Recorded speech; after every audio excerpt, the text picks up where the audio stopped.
প্রিয় দর্শক, সবাইকে আবার স্বাগত জানাচ্ছি ইনফিনিটিভ টিভির পক্ষ থেকে। যারা আমাদের নিয়মিত দর্শক রয়েছেন, সবাইকে আন্তরিক শুভেচ্ছা ও অভিনন্দন। এছাড়া যারা নতুন দর্শক আসছেন, তাদের সবাইকে আমরা শুভেচ্ছা জানাচ্ছি ইনফিনিটিভ টিভির পক্ষ থেকে। তো ইনফিনিটিভ টিভির নতুন এপিসোড হচ্ছে সাইলেন্স, এবং সাইলেন্সের তৃতীয় পর্বে আমরা আজকে আছি। তৃতীয় পর্বের বিষয়টা হচ্ছে আমাদের ফিটনেস অফ সাইকোলজি, মানে মানসিক স্বাস্থ্যের সুস্থতা, বা আমরা আমাদের মানসিকভাবে নিজেদেরকে কতটা সুস্থ রেখেছি আর কিভাবে সুস্থ রাখবো, এই বিষয়টি নিয়ে আজকে আমরা আলোচনা করব। মানসিকভাবে সুস্থ থাকার একমাত্র এবং প্রধান উপায় হচ্ছে আপনাকে নীরব থাকতে হবে। কথা যত কম বলবেন, আপনি মানসিকভাবে তত বেশি সুস্থ থাকবেন। হ্যাঁ, তবে লক্ষ্য রাখবেন, একেবারে যদি আপনি কথা নাই বলেন, একেবারে যদি কথা বন্ধ করে দেন, তাহলে কিন্তু আপনার মানসিক অসুস্থতাও বেড়ে যাবে। কথা বলতে হবে, অবশ্যই লিমিটেড এর মধ্য থেকে আমাদের কথাটা বলতে হবে। কথা বলতে পারলেই জ্ঞানী হওয়া যায় না, কথা বলতে পারলেই বড় হওয়া যায় না। বরঞ্চ পৃথিবীতে যারা বেশি জ্ঞানী এবং বেশি আহ বড় হয়েছেন, তাদের কথা লিমিটেড ছিল। দেখবেন যে দামি এবং জ্ঞানী এবং বুদ্ধিমান ব্যক্তিদের কথা শোনার জন্য আমরা টাকা খরচ করি। এর কারণ কি? কারণ হচ্ছে কথা অনেক মূল্যবান, কথা অনেক দামি জিনিস। তো আপনার এই কথা অনেক মূল্যবান, অনেক দামি। তো এটা যেখানে সেখানে বলে এই সম্পদের অপচয় করবেন না।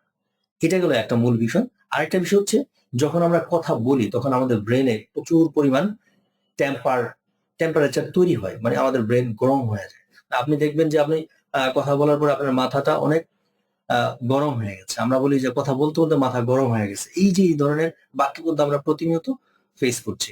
আপনি কথা বলার পরেও এইভাবে আপনি আপনার মাথায় হাত দিয়ে দেখবেন যে আপনার মাথা অনেকটাই আগের যে টেম্পারেচার বেশি হয়ে গেছে।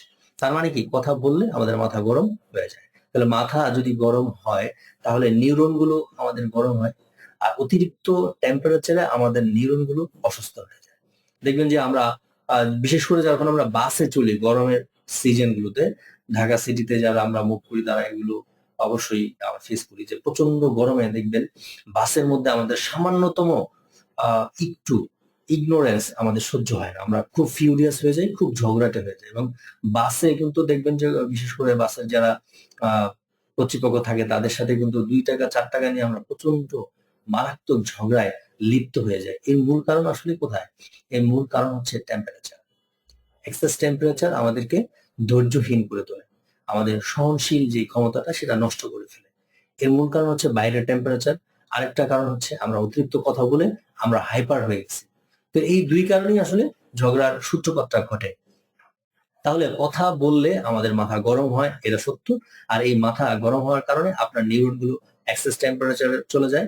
সেখান থেকে বিভিন্ন ধরনের হরমোন নিঃসরণ হয়ে কিন্তু আপনার মাথায় বিভিন্ন ধরনের সমস্যা তৈরি হতে পারে। এবং বিশেষ করে যে জিনিসটা সবচেয়ে বেশি তৈরি হয়, সেটা হচ্ছে ক্রিয়েটিভনেসটা লেস হয়ে যায়, কমে যায়। আপনার সৃজনশীল ক্ষমতা কমে যাবে এক্সেস কথা বললে। এটা আরেকটা মানে সুন্দর উদাহরণ, এবং সায়েন্টিফিক্যালি প্রুভেন, ইন্টারন্যাশনালিও প্রুভেন। সেটা আমি আপনাকে সহজে বুঝাতে পারবো। সেটা হচ্ছে, দেখবেন যারা বিশেষ করে টিচিং প্রফেশনে যারা আছেন, তারা অত্যাধিক কথা বলে। তাদের কথা বলাটাই হচ্ছে মূল পেশা। সবচেয়ে বেশি কথা বলে এই টিচিং প্রফেশনে যারা থাকে, ট্রেনিং, টিচিং, হ্যাঁ, এই লেভেলের লোকগুলো সবচেয়ে বেশি কথা বলে। এদের কর্মক্ষমতা কমিয়ে দেওয়া হয়েছে। এরা বেশি দিন পর্যন্ত এই লোকগুলো তাদের কর্মে থাকতে পারে না। ইউরোপে বিশেষ করে যারা প্রাইমারি স্কুলের টিচার, তাদের যখন রিটায়ার্ড হয়ে যায়, তাদের সাক্ষী কোর্ট গ্রহণ করে না। তাদের অ্যাকসেপ্ট করে না কোর্ট, যে তারা যে সাক্ষীটা দিবে সেটা কোর্ট অ্যাকসেপ্ট করবে না।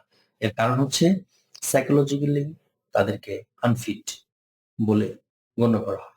এর মূল কারণ, অতিরিক্ত কথা বলতে বলতে সে এখন unfit for the real society. এটা অত্যন্ত দুঃখের একটা বিষয়, যে যারা টিচিং প্রফেশনে আছেন, একটা গুরুত্বপূর্ণ দায়িত্বে আছেন, তারা কিন্তু কথা বলতে বলতে একটা সময় যায় আনফিট হয়ে যাচ্ছে। তাহলে কথা আপনি যত বেশি বলবেন তত আনফিট হয়ে যাবে। এজন্য আপনার সাইকোলজি যদি ফিটনেস ধরে রাখতে চান, আপনার সাইকোলজির ফিটনেস যদি আপনি মেইনটেইন করতে চান, তাহলে আপনাকে কথা কম বলতে হবে। তাহলে কথা কম বলা আপনাকে সুস্থতা দিবে মানসিকভাবে, এবং সুস্থতা দিবে শারীরিকভাবে।